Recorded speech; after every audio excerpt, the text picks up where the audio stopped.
Pensamiento del día, domingo 16 de marzo.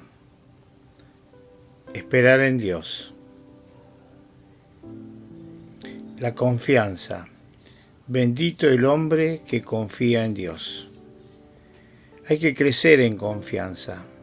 Esto significa mortificar en nosotros los diálogos inútiles con uno mismo y abrir el diálogo cada vez más íntimo y profundo con Dios, a quien confiamos lo que somos y lo que tenemos.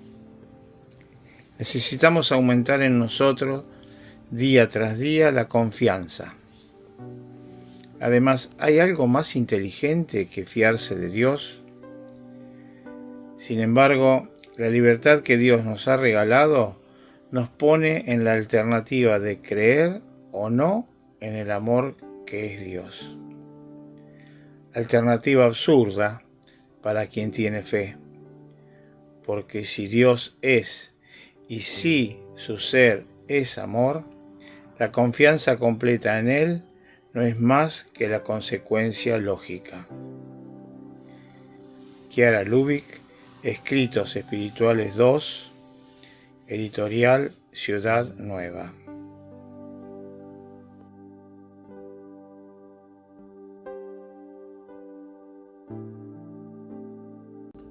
Palabra de vida. Marzo de 2025. ¿Cómo es que miras la paja que hay en el ojo de tu hermano y no reparas en la viga que hay en tu propio ojo?